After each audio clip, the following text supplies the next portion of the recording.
won't work! Shame on you!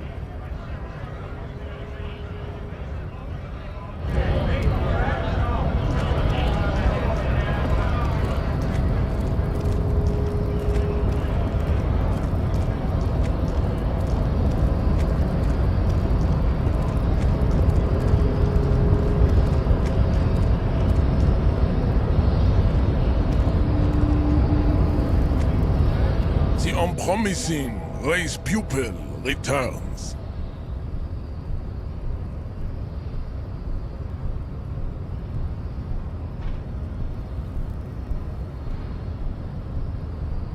And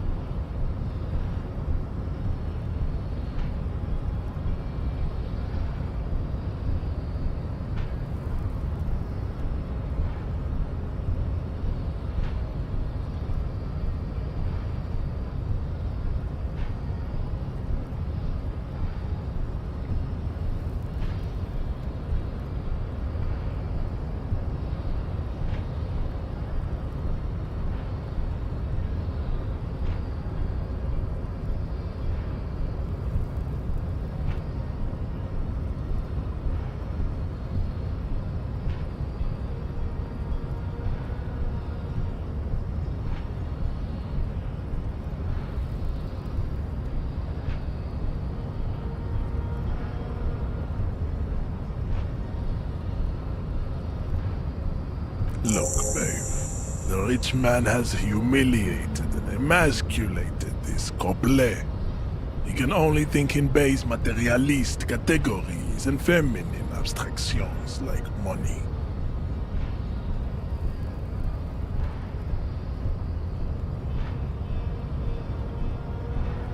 Rich man really fucked him over, Jean. His rage is already played out on the stage of history as the grotesque tragedy of revolution.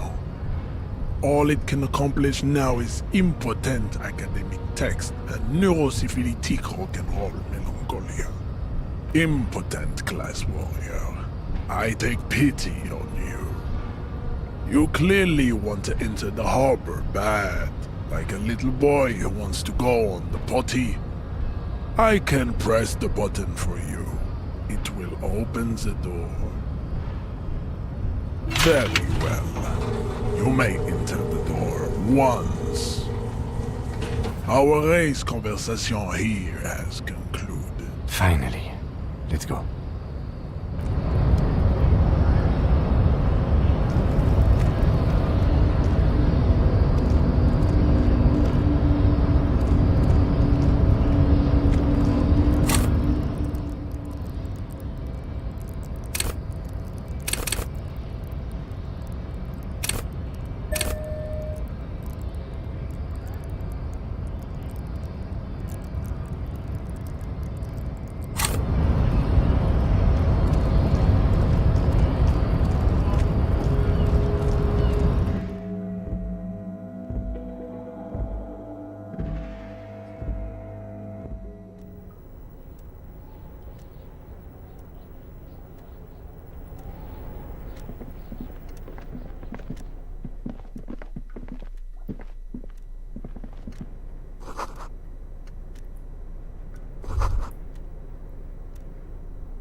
On second glance, someone has forgotten to properly close one of the drawers. It's unfortunate for the Union to just leave their paperwork lying around like this.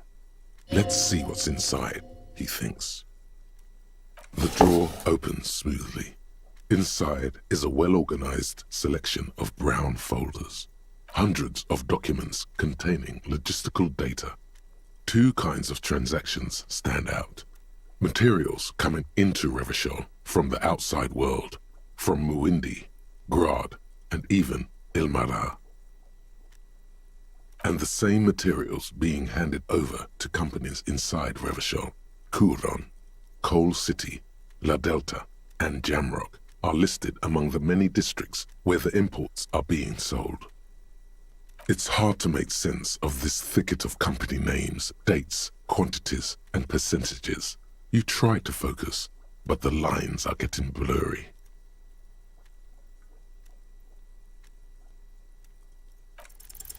Look how blurry all the lines on these papers are. How unwieldy your own willpower is to yourself. You're like an absurdist Samaran monk, focusing through not focusing. Hermeneutics was almost within your grasp, but now only vague letters float before your eyes. Less meaningful, but aesthetically more pleasing.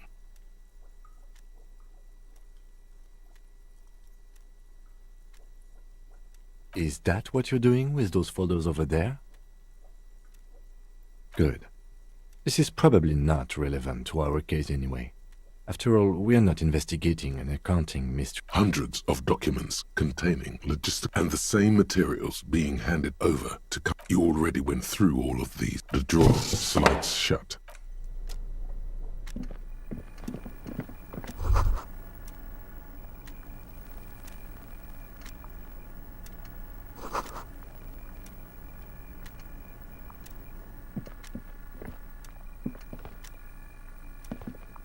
An imposing combination of a punch clock and a payphone is looking down at you from the wall.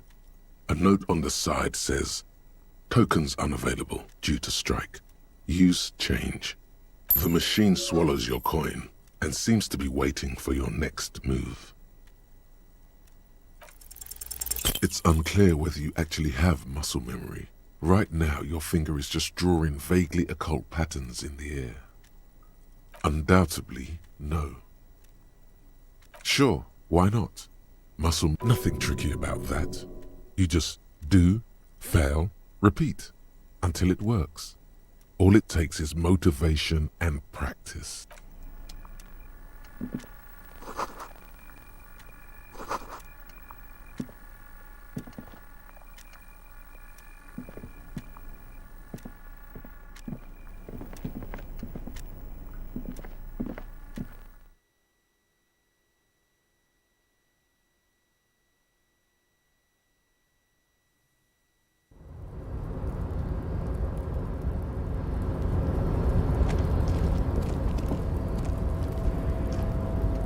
Looks like someone left his tarpaulin cloak hanging on the railing here. There is a white rectangle clearly visible on its back.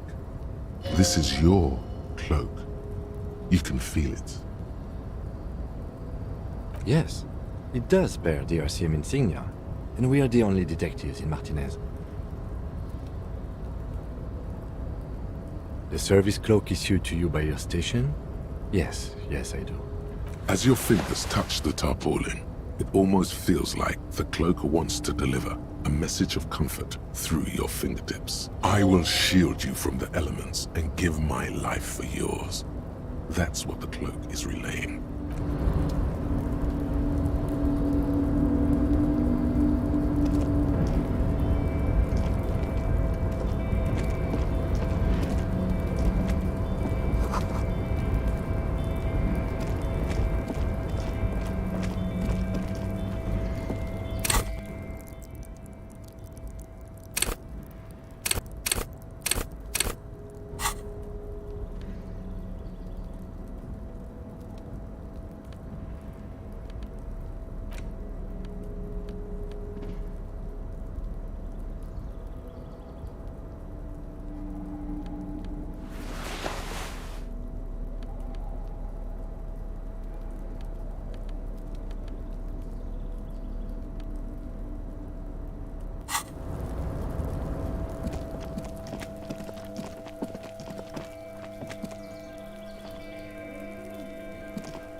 This is the night watchman's booth.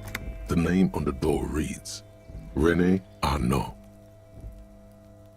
Listen, it's okay to take a few minutes to yourself. Sit down and have a breather. If you must. But please hurry. We are pretty easy to spot up here. Nothing incriminating catches your eye. The cabinets are clean and their sparse contents meticulously organized. There's a framed photograph on the table. It's a black and white photo of a young couple out in a street fair. The man, René, is dressed in a Royal Carabinier uniform. The girl is young and very pretty. She is smart. Why did you take that picture of René?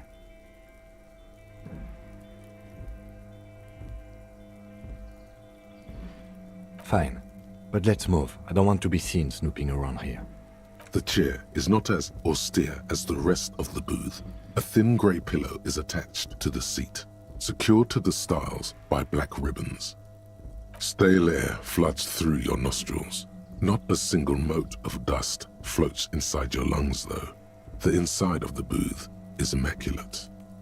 The drawers are empty, save for old timesheets and receipts. One small box, however, does hold some cheap painkillers. They are oh boy, where to start? Elevated risk of dementia, mini strokes, prophet's disease, sudden death, hair death, erectile malfunction, critical flatulence, watery blood. Maybe this was a bad idea.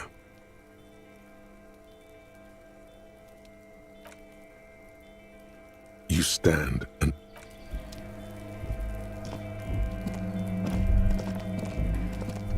all those empty wine bottles and cigarette butts on the ground. Someone partied really, really hard here. Well, yes, I think we can say with relative confidence that it was you.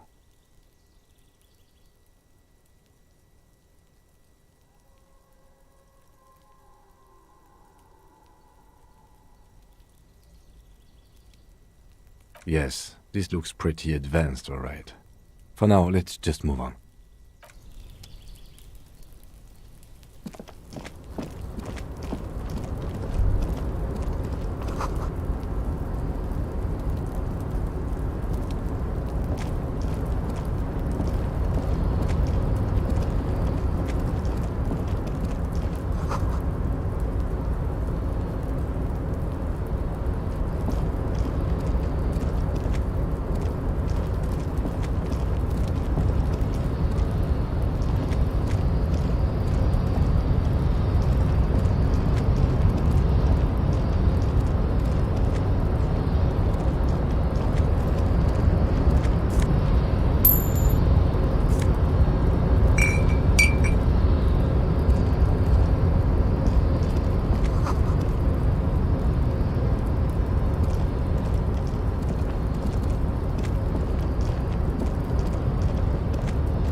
Container, container, I'll turn you nice and red. Container, container, put the logos on. The lyrics to this container song are being made up as he goes along. The accent is so thick, it's impossible not to notice he's Ubi, from the vanishing peninsula of Ubisunt on Muindi. Container, container, used to be Wild Pines. Container, container, now belongs to Everard.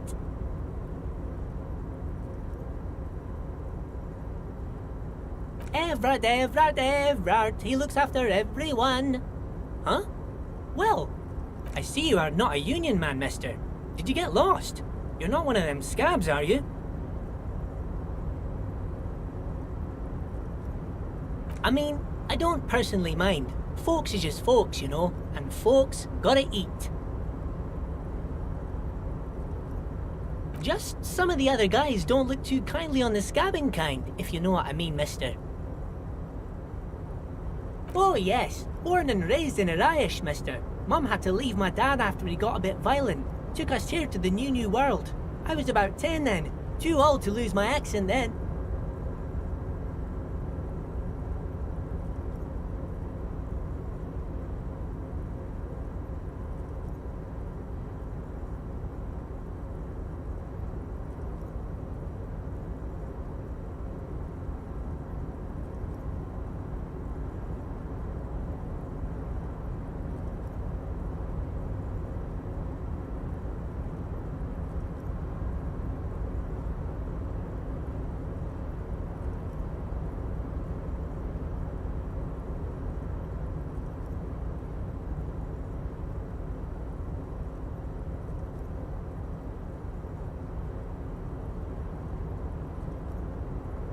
People say us Ubis are up to all sorts of trouble with sheep and other animals and whatnot.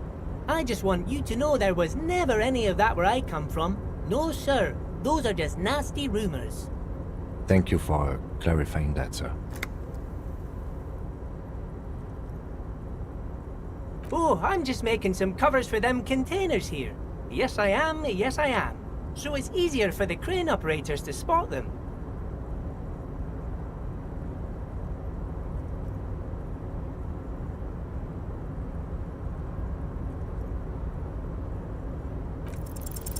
The containers in the yard are green in Wild Pine's livery, and the mountains rising behind Leo is all red in Union colors. It's like some red infection was spreading outwards from the container yard's core. There appear to be cisterns underneath the Union container covers.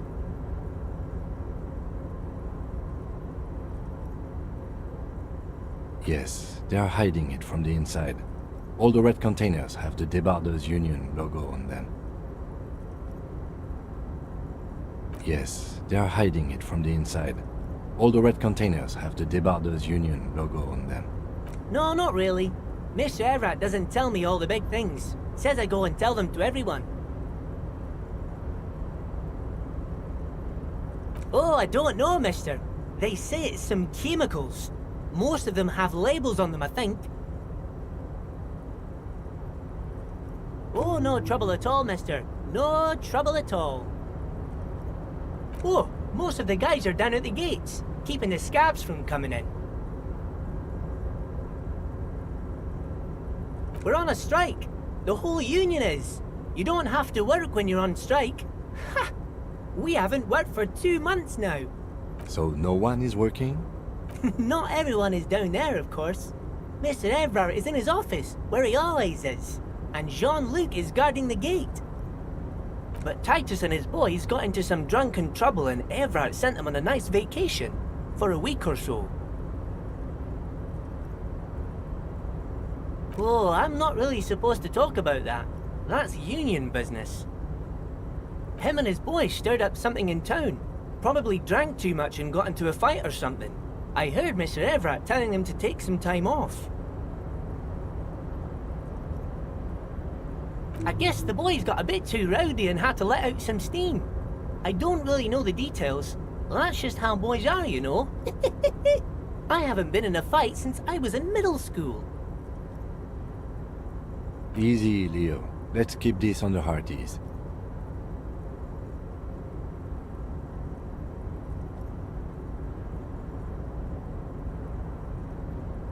Too late. Leo's mouth is still moving, and the words are spewing forth. Words. Now he's talking about some drunk sawmill owner who... No, he already switched to a prized fishing rod he apparently owned at some point. You know what? Just cut in there with your questions. Yes. Everybody needs a job, and this is mine. I'm Leonard, by the way. Leonard Bellick. But everyone calls me Leo. I'm like Mr. Everett's right-hand man when Mr. Edgar is out of town, and Mr. Edgar's right-hand man when Mr. Everett is away. Actually, Miss Beaufort is the right-hand man, but she's a lady.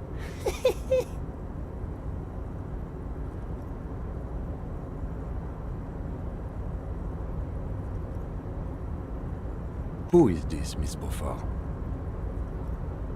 A real pretty lady with a skin like those Douai Sucre candy bars my missus likes so much. Them are real nice to suckle on once the dinner is done and me and the missus sit down beside the radio. But I can't listen to the radio all the time. There's so much to do around here and I'm always busy keeping things running here. Yes I am. Oh, Lizzie, she is a real sharp tool. Mr. Everett put her through some fancy school and everything, east of the river. 4 years she was gone, and when she came back, she was all fancy and lawyerly. But she's a real nice girl. Grew up in this here neighborhood, knows everybody and gets along with everyone. Real pillar of the community one day, I'm sure. If me missus and me was to have a child, I'd be real happy if she turned out like her. But she can't have kids. Dr. Lemaitre said so, and she knows about such things. Been a doctor for almost 50 years, she has. So Everett trained a lawyer named Miss Beaufort. Interesting.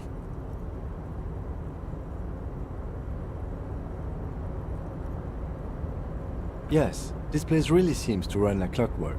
Keep it up, Leo. Well, thanks a lot. Coming from you, it means a lot, really. Sometimes I feel some of the guys don't really get how much I bust my ass for them here. But you guys are alright. Oh, that one. That should be empty as far as I know. Lots of containers here have nothing in them. They're just waiting to be loaded up. Oh, you want Mr. Everett then? He's an awfully nice fellow, he is. Him and his brother are both nice fellows. They've lived their entire lives in this here neighborhood. Guys like Mr. Everett and Mr. Edgar, his brother, are real good guys. Made Martinez what it is today. Mr. Everett and Mr. Edgar and I went to the same school we did when we were boys. Oh, Mr. Everett is where he always is. In his office, of course. Bye-bye now.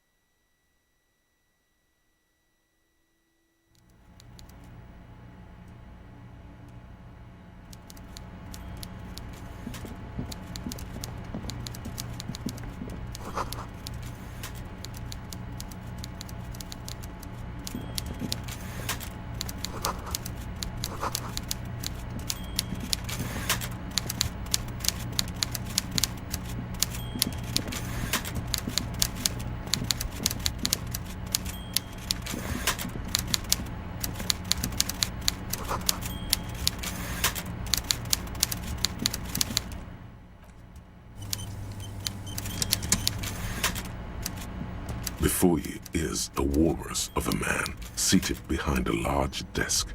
He looks up from his work, not the least bit surprised to see you.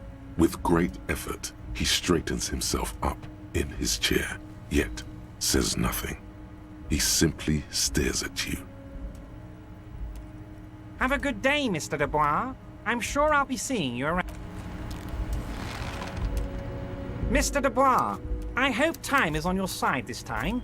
Please, take a seat.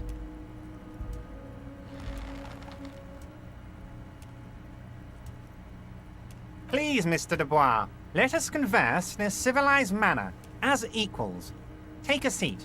I insist. Excellent, Mr. Dubois. I can see that you're a reasonable man, and reasonable men can be of great use to one another.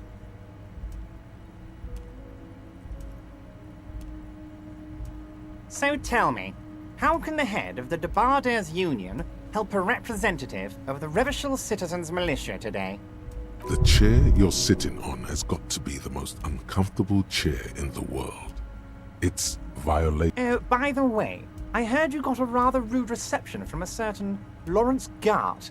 Some people have no manners, it pains me to say. This should take care of that nonsense.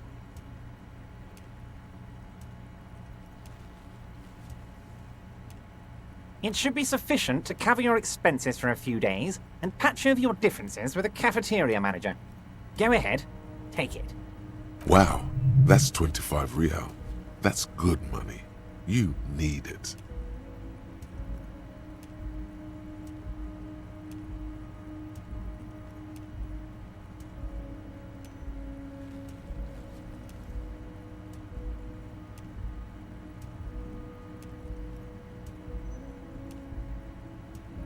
Yes, I know Lawrence. He's a real character. No union man in him. A real piece of work, that boy is.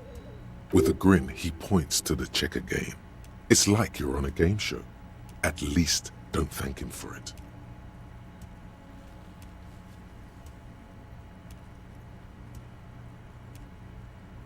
Is there anything you'd like to say to me? Or... No.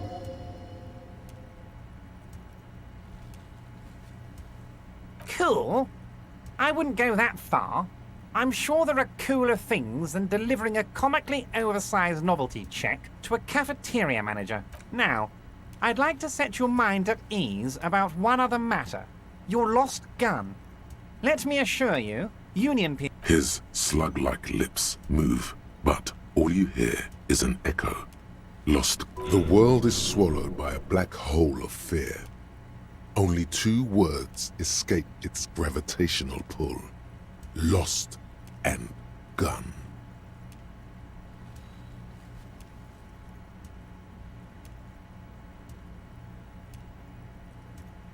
I know everything, Harry. Right now, I know that you're worried. Don't be worried. Everything's going to be all right. It's not like you left it loaded.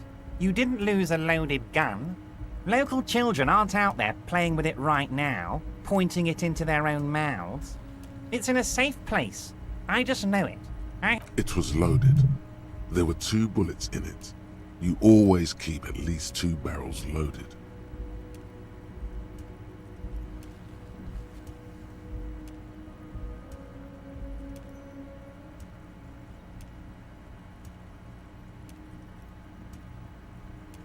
Officer, we will deal with this later.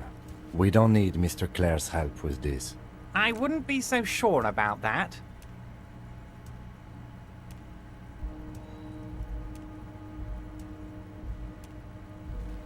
Officer. I wouldn't be so sure about that. Who does this guy think you are? Ronnie the Rookie? You ain't worried about no lost gun, or unpaid bill, or forgotten name. You're the bad cop. You're probably more corrupt than him.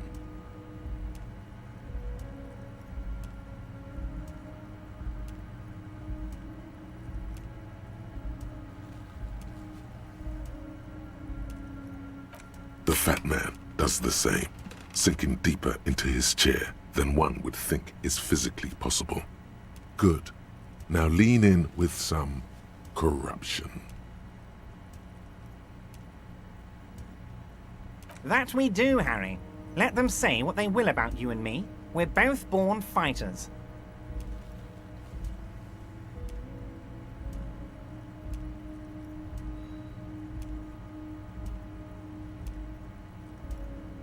Why, thank you. It's always nice when a fellow professional appreciates your work. That's it. Now kick back and add a final flourish for dignity.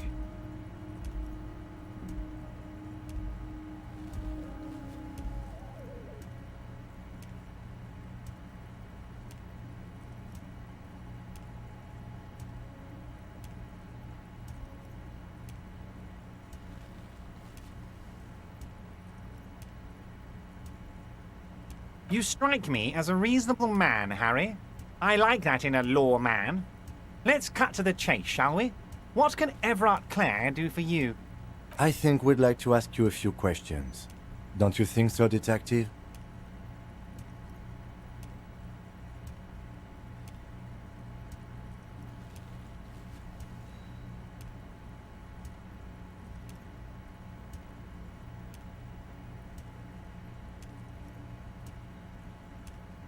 Of course. Let us dispatch with the formalities. You call me Everard, I call you Harry. My God, so it's true. I didn't want to believe it, but you are a fantastic science fiction amnesiac cop, aren't you? What are the odds of that? I think the odds of that are very low.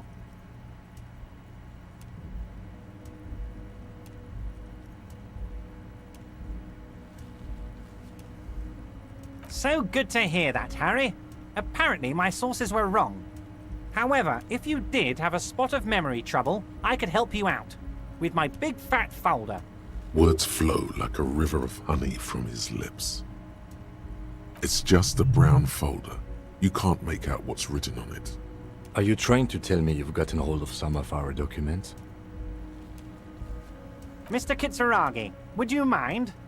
Me and Harry are talking about his lost identity right now.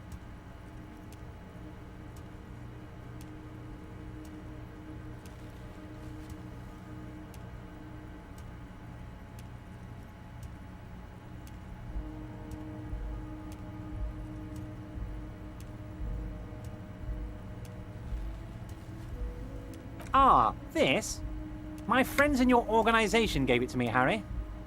I find that very suspicious. May I have a look? I'm afraid this is meant for Union eyes only, Mr. Kitsuragi. I'm sure you understand. Please continue, Harry.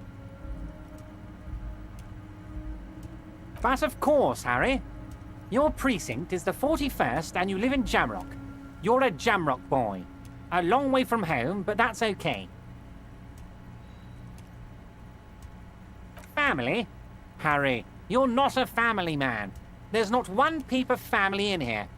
Unless you think you're a family man. Do you strike yourself as a family man, Harry?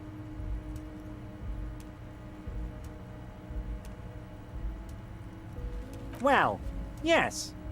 I'm sure you're going to make one little boy or a girl very happy and proud one day, Harry.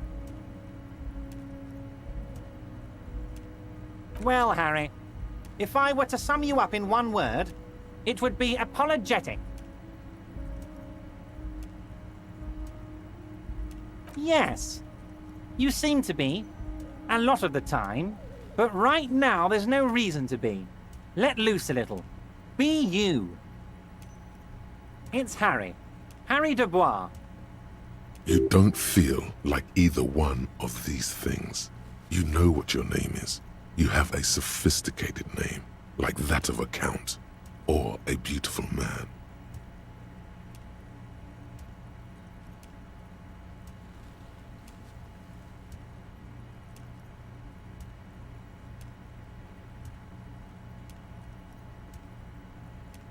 Fine, Harry. You can even be Harry Raphael Dubois de Costo, or... Mr. Kitsuragi doesn't seem even slightly empathetic to your memory loss, Harry. I, however, wish to help you any way I can. As you look at the folder, Everard covers it with his hand and pets it. He's hiding it from you because it's not a real RCM folder. It's just another one of those brown folders you saw in the file cabinet. Okay, Harry, you got me. This is from the Census Bureau, not the RCM. Those Census Bureau people are absolutely corrupt. You should do something about them.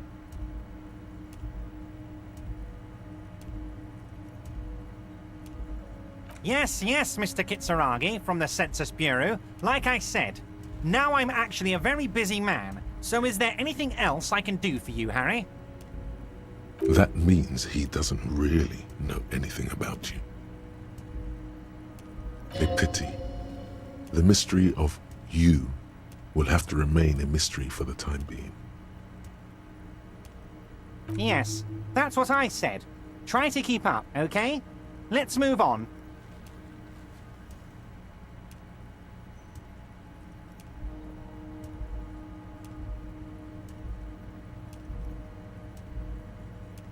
Yes, your lost gun. My best men are on it. They're turning every stone, searching every playground, asking kids, grandmas, everyone. Your gun will be found, Harry. Let me assure you of that. It's The only way to find it seems to be working with him. He might even be holding your gun hostage.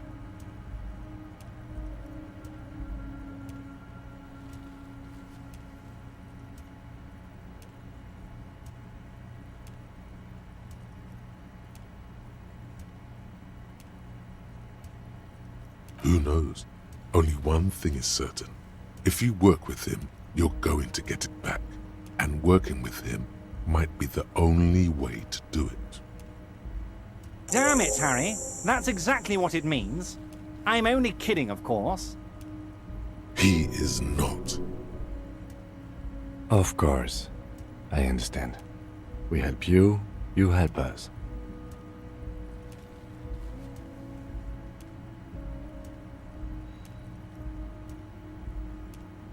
Honestly, I didn't want to bring it up, Harry. I heard you have become Measurehead's race pupil.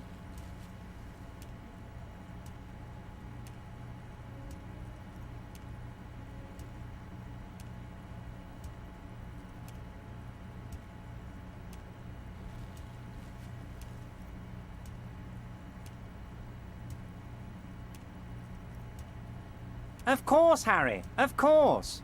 You're not some kind of a fantastic racist now. And rest assured, no one's gonna hear about it. No one's gonna know what you did with race there, Harry. Your race bonanza is safe with me.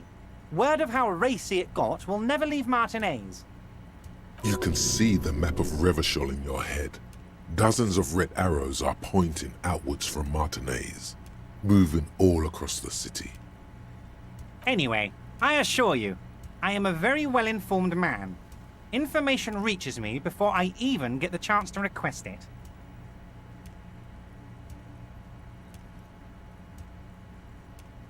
Oh, that's very nice. I haven't gotten around to her yet. I'm very, very busy, you see. I hope you're getting along. One thing I want to make very clear, Harry, is that this is not some kind of union versus corporation situation. Everyone is just pals here. We're all trying to do what's best for Martinez. Don't feel like you can't cooperate with her because you and I are such good friends and I'm helping you find your lost gun. I'm not a jealous guy.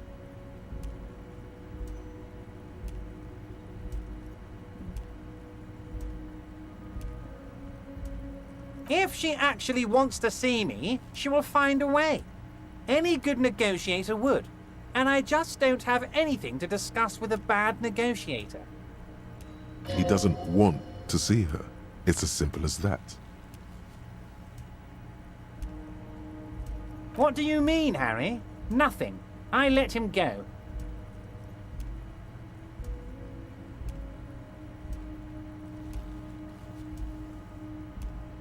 He's an old man, Harry. I wanted him to spend more time with his family. God knows how long he's got left. Harry! I have little people in my organization. I would never call someone a midget. What is this? Honestly, I'm beginning to think you're a midget, Harry. I'm only kidding, Harry. You're not a midget. No one is. We're pals. It's hard to say if he really lost his temper, or if this is another one of his tricks. This man almost never angers visibly. Yes, yes. Low balling, of course. This isn't a casino, Harry. Real people, real livelihoods are at stake here. But everything's a casino for those rich types.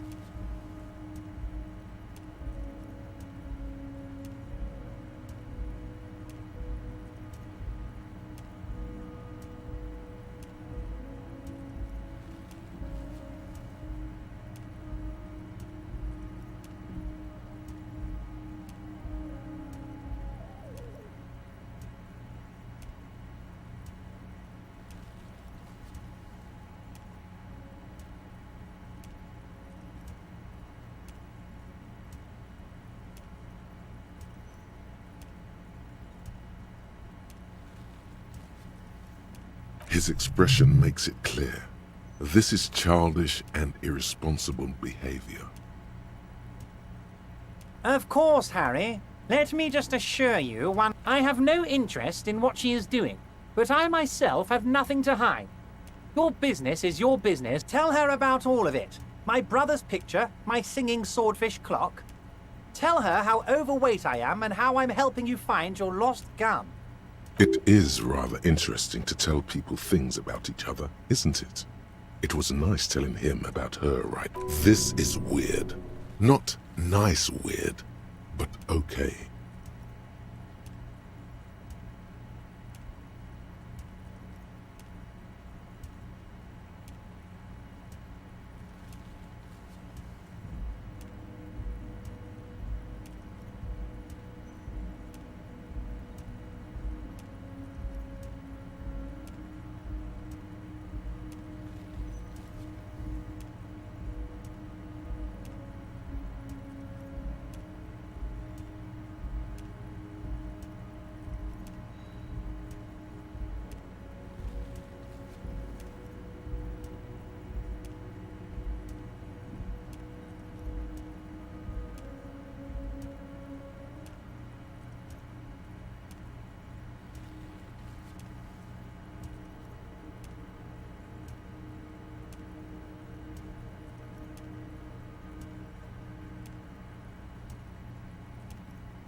Oh, of course. That's your main thing here. That's why you're in Martinez. I know everything that goes on around here, and I would love to help, like I'm helping you with your lost gun. I mean, it's no secret that the lynching is connected to the strike. So much to talk about. Honestly, it's been weighing on me so heavily. I understand you need to interview me.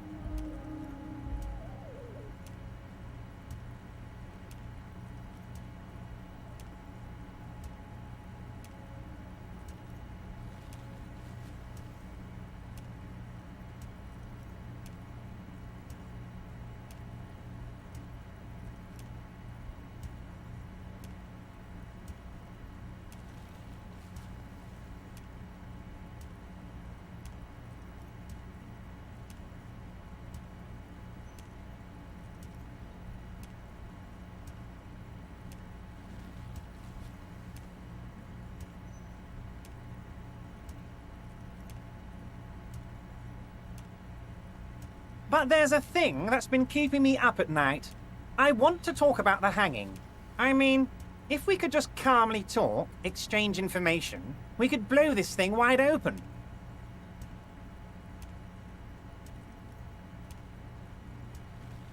Yes, that sounds good. Let's do that. But I can't think straight with this thing weighing on me. You're police officers, aren't you? I have a crazy idea. You guys are basically door-opening machines, incredibly talented at opening doors.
I'm not sure I understand. If you're asking us to break down someone's door, it's not going to happen.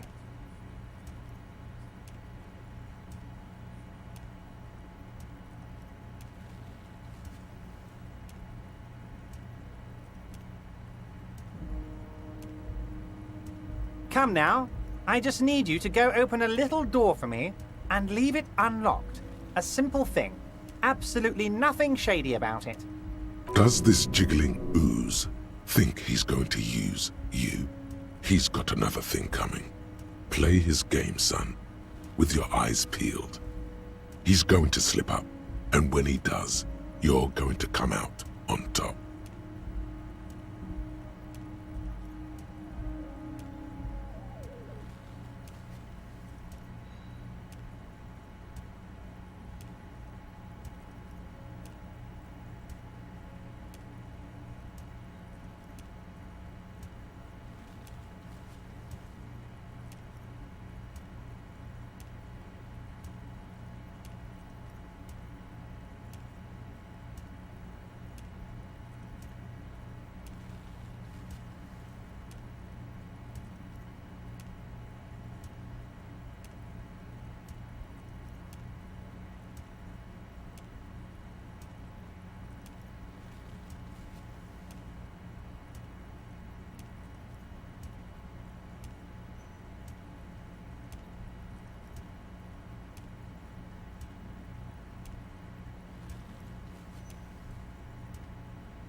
Harry, I'm a very busy man, and more importantly, I don't have that extraordinary physique you do. You look like you could run around all day.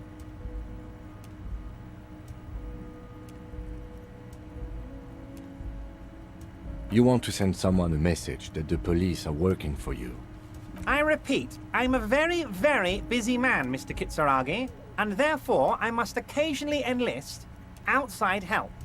So what will it be, Harry? Harry, I'm a very busy man, and more importantly, I don't have that extraordinary physique you do. You look like you could run around all day. You want to send someone a message. I repeat, I'm a very, very busy man, Mr. Kitsuragi. Oh, no one's. It's just a weasel. A weasel lives there. Nothing for you to worry about.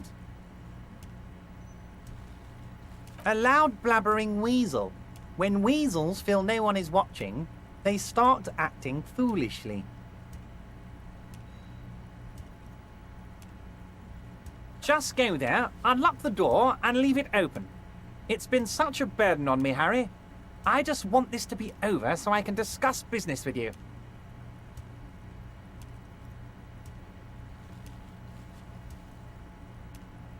Harry, my dear friend, I am what people call a local bigwig. I know everything that goes on in Martinez.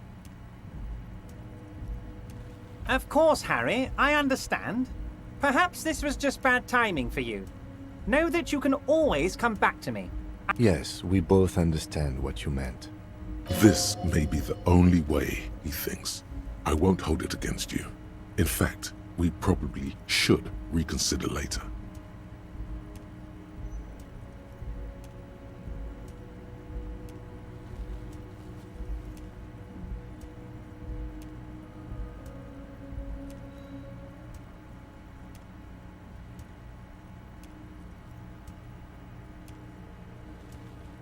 What?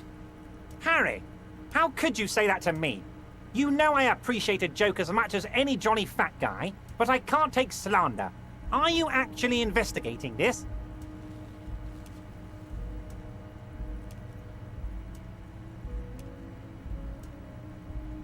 Harry, you wound me, Harry, in the heart.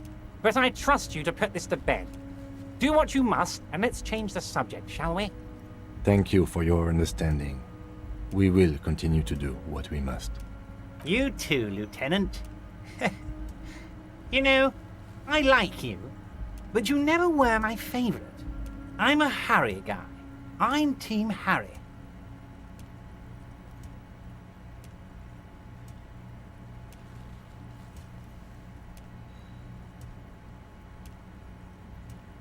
None taken. Did we have anything else to do here, Harry? You might have noticed there's one hanging on a tree behind the hostel cafeteria. Oh my.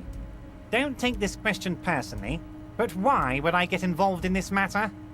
Mr. Clare, the man was hanged with a cargo belt, a steel-reinforced cargo belt. It's safe to assume the Union had something to do with the murder. Besides, getting the body down would benefit all of us. It's a stain on the neighborhood.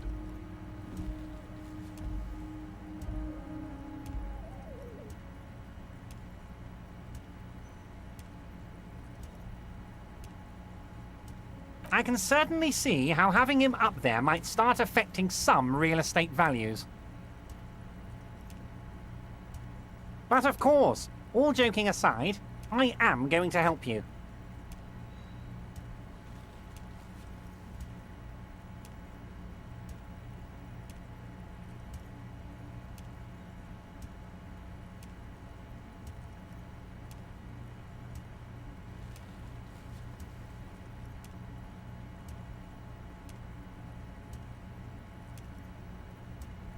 Jean-Luc, my boy, I'm sending 2 police officers down. They have a dead body in a tree problem they need help with. Namely, they need it to be taken down.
before you is, with great effort, he straightens himself up in his chair, yet says nothing.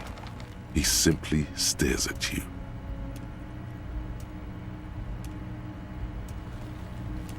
Welcome, Mr. Dubois. I'd offer you my hand, but unfortunately my health prevents me from getting up. He looks extremely comfortable. You go ahead, detective. Whatever he has in store for you, it can't be good, he thinks. I'll do my best. Forget about that. What's with this Dubois stuff? You're getting some seriously bad vibes from that name. Please, Mr. Dubois, let it... It's nothing. Yes, that's probably right. It's nothing. Forget about it. Filter. Excellent, Mr. Dubois. I can see that you're a reasonable man, and reasonable men. So tell me, how can the head of the Debarders use... The chair you're sitting on. Oh, by the way, I heard you got a rather rude reception from... It should be sufficient... Wow, that's 25 real. That's good money. You need it. Yes, I know. With a grin, he points to the check again. It's like you're on a game show. At least don't thank him for it.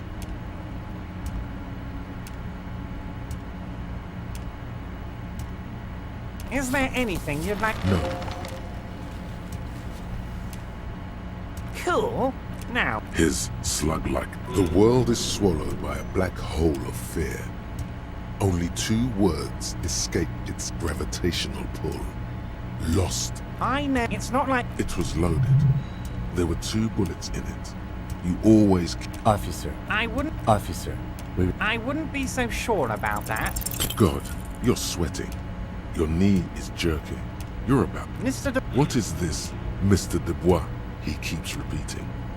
What is he trying to pull?